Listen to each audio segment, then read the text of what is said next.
नमस्कार दोस्तों, आपका स्वागत है हमारे YouTube चैनल पर। मैं हूं सीए पवन सोनी।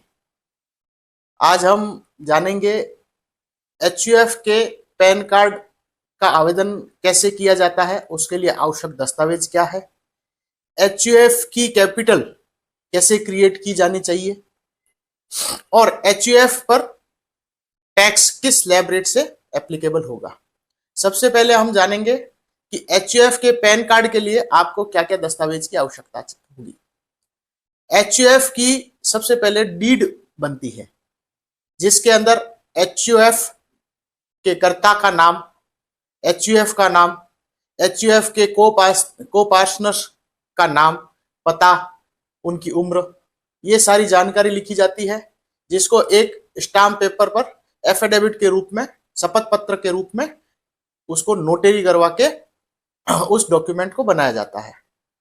उसके साथ ही पैन कार्ड के लिए कर्ता का पैन कार्ड और आधार कार्ड। कर्ता का यदि पैन कार्ड बना हुआ नहीं है तो सिर्फ आधार कार्ड। एचयूएफ डीड के अंदर उसकी डेट, एचयूएफ की क्रिएशन डेट या डेट ऑफ बर्थ कह सकते हैं। एचयूएफ की डेट ऑफ बर्थ उसकी क्रिएशन डेट होगी। सामान्य रूप में जो एचयूएफ क्रिएट कर रहे हैं उनकी विवाह की तारीख को एचयूएफ की क्रिएशन डेट माना जाता है और उसी दिन को उस डीड में, उस तारीख को उस डीड में एचयूएफ की डेट ऑफ बर्थ या एचयूएफ की क्रिएशन डेट के रूप में लिखा जाता है। एचयूएफ का नाम सामान्य रूप में वैसे ही लिखना चाहिए जो, जैसे मेरा नाम पवन सोनी है तो पवन सोनी और ब्रैकेट में एचयूएफ, पवन सोनी एचयूएफ, इस रूप में एचयूएफ का नाम लिखा जाता है। आपको एचयूएफ के पैन कार्ड के लिए एचयूएफ की एक सील भी बनवाने की आवश्यकता होगी। जो पैन कार्ड के आवेदन के लिए फिजिकल फॉर्म फाइल किया जाएगा उसके अंदर वो सील और उसके साथ साइन किया जाएगा कर्ता के द्वारा। तो सील बनाई जाएगी, जैसे एचयूएफ का नाम है पवन सोनी एचयूएफ, तो फॉर पवन सोनी एचयूएफ और नीचे कर्ता, इस तरह सील बनाई जाएगी। आप पैन कार्ड ऑनलाइन भी आवेदन कर सकते हैं और ऑफलाइन भी आवेदन कर सकते हैं। पैन कार्ड ऑनलाइन आवेदन करने के बाद उसका प्रिंट निकाल के उस पे सील साइन करके आवश्यक दस्तावेज साथ में अटैच करके आपको बताए गए पते पर फिजिकल कॉपी भेजने की आवश्यकता होगी और आप ऑफलाइन किसी भी पैन कार्ड सेंटर से उसके लिए आवेदन कर सकते हैं। आप एचयूएफ की पूंजी कैसे क्रिएट करें, सबसे बड़ा प्रश्न यह उत्पन्न होता है। तो एचयूएफ की पूंजी के लिए कोई भी व्यक्ति द्वारा एचयूएफ के नाम से वसीयत के माध्यम से एचयूएफ को कोई भी पूंजी या संपत्ति गिफ्ट वसीयत की जा सकती है, जिस पर आयकर के प्रावधानों के अनुसार किसी भी तरीके का टैक्स भी नहीं लगता है। वसीयत की जाती है जिस पर कोई आयकर नहीं लगता है। या जो एचयूएफ के सदस्य है वह सदस्य एचयूएफ को गिफ्ट करे तो उस गिफ्ट पर भी एचयूएफ के हाथ में कोई टैक्स नहीं लगेगा। यदि कोई नॉन मेंबर एचयूएफ को गिफ्ट करता है तो उस कंडीशन में एचयूएफ की कैपिटल तो क्रिएट होगी, परंतु 50,000 से ज्यादा की राशि एक वर्ष में गिफ्ट के रूप में प्राप्त होने पर टैक्स एप्लीकेबल हो जाएगा। परंतु टैक्स भी स्लैब रेट के अकॉर्डिंग ही एप्लीकेबल होगा।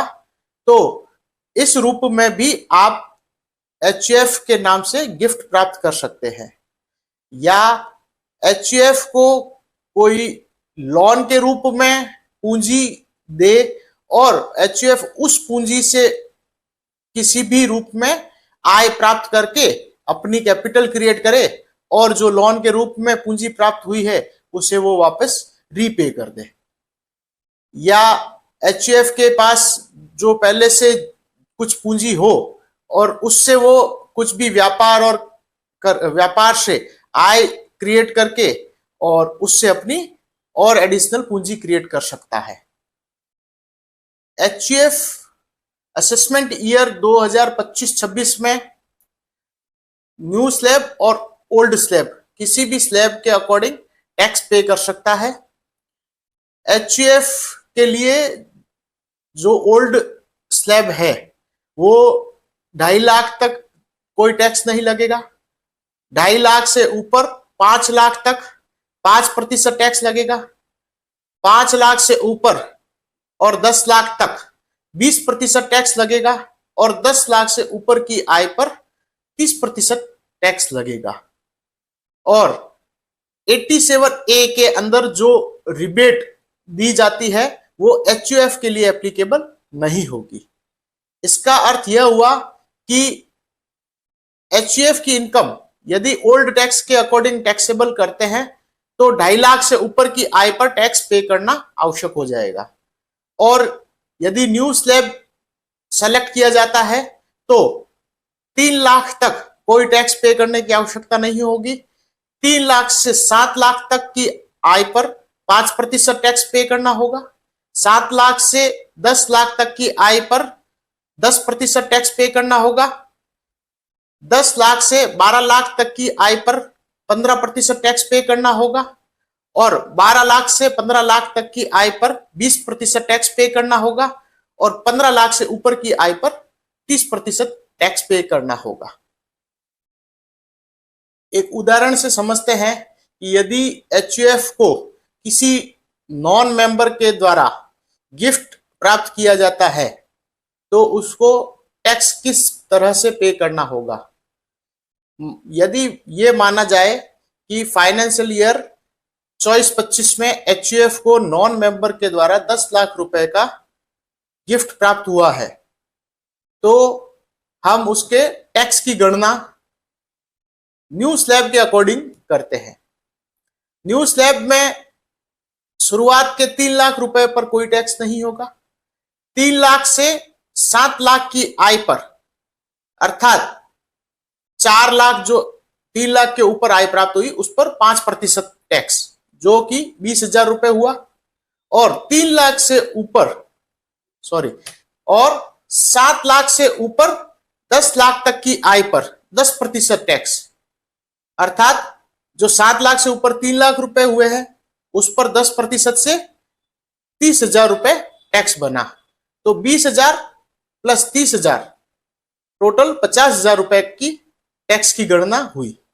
तो 10 लाख रुपए का यदि एचयूएफ को किसी नॉन मेंबर के द्वारा गिफ्ट प्राप्त किया जाता है तो 50,000 का टैक्स पे करने की आवश्यकता होगी as per new tax slab. धन्यवाद।